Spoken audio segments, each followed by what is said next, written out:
Justice काजी फायजीसा को कत्ल की धमकी देने वाले मुलजिम इफ्तिखारुद्दीन मिर्जा को जमानत मिलेगी या नहीं, इंसदादी दहशतगर्दी की अदालत ने फैसला महफूज कर लिया है। आज अदालत में मुलजिम की दरख्वास्त से जमानत की समाअत हुई। दरख्वास्त गुजार की वकील ने अदालत से कहा कि इफ्तिखारुद्दीन मिर्जा ने तनकीद की थी, किसी को धमकी नहीं दी थी। इफ्तिखारुद्दीन को दिल की बीमारी है, अदालत जमानत पर रिहा करने का हुक्म दे। उस पर FIA ने अदालत से मुलजिम की दरख्वास्त से जमानत मुस्तरद करने की दरख्वास्त की, जिसके बाद अदालत ने फैसला महफूज कर लिया। सुप्रीम कोर्ट गुज़िश्ता रोज मुलजिम इफ्तिखारुद्दीन मिर्जा पर फर्द जुर्म आयद कर चुकी है और गुज़िश्ता रोज जस्टिस काजी फायजीसा की अहलिया ने बयान हल्फी जमा कराया था, जिस पर अदालत ने अटॉर्नी जनरल से जवाब तलब किया था।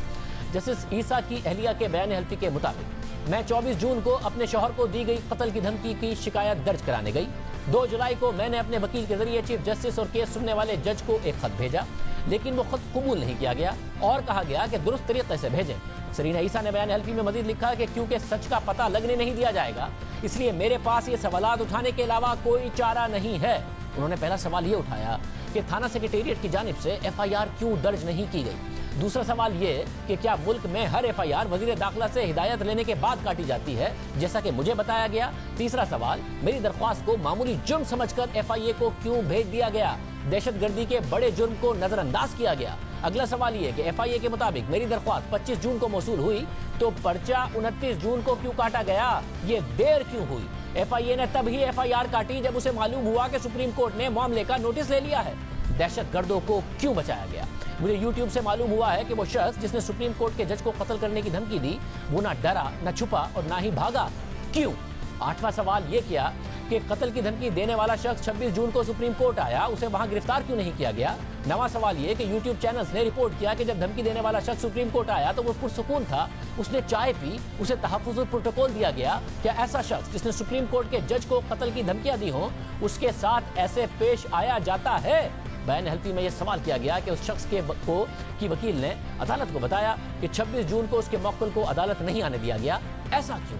इसलिए कि अगर वो उस दिन अदालत आ जाता तो वो बता देता कि उसने वीडियो किसके लिए बनाई। अगला सवाल ये किया गया कि अगर उसे फौरी तौर पर गिरफ्तार कर लिया जाता, उसके कंप्यूटर, मोबाइल और कैमरा अपनी तहवील में ले लिए जाते, तो उसे वो तमाम मालूमात मिटाने का मौका ना मिलता, जिससे पता चलता कि वो किसके लिए काम करता था। क्यों एक दहशतगर्द को ये अहम तरीन मालूमात मिटाने के लिए 6 दिन दिए गए।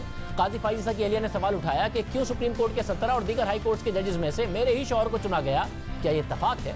सरीना ईसा ने बयान हल्फी में यह सवाल किया कि मैंने अपनी पुलिस को दी गई दरख्वास्त में शुबा जाहिर किया कि मेरे शौहर को दी गई धमकी वही डोगर की शिकायत का तसलसल है।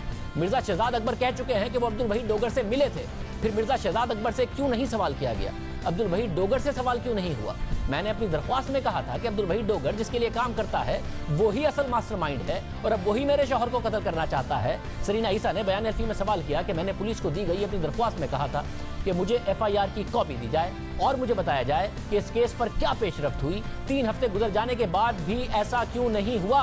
उन्हें यह सवाल भी किया कि क्या मेरे उठाए गए सवालात के जवाब मिलेंगे या सुप्रीम कोर्ट के एक जज को कत्ल की धमकियां मुकम्मल तहफ़्फ़ुज़ के साथ देने की इजाज़त है। अहम बात यह है कि सरीना काजी ने बयान हल्फी में लिखा कि जिस तरह से इस जुर्म को डील किया गया है, ये साबित करता है कि मेरे शौहर को हटाने के लिए एक बराह रास्त तरीके की मंसूबाबंदी की जा चुकी है। इरादी अल्लाह।